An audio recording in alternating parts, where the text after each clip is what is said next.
உதாரணம் தோரணை குன்றக்குடி முருகன் அந்த மயிலை விட்டு அப்படி இறங்கி வர்றதுக்கு தயாரா இருப்பாங்கல்ல, அதே தோரணையில் இருப்பார். முருகனுக்கு வள்ளல்னு ஒரு பேர். ஏன்னா முருகப்பெருமானுக்கு 12 கை, அள்ளி அள்ளி கொடுப்பதால் அவருக்கு 12 கை, வள்ளல்னு பேர்.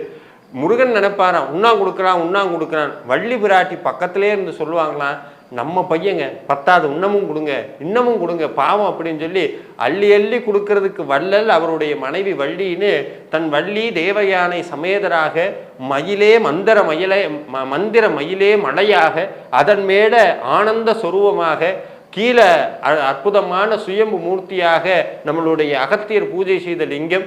இத்தனை சிறப்புகளோடு அழகாக இருக்கக்கூடியது குன்றக்குடி.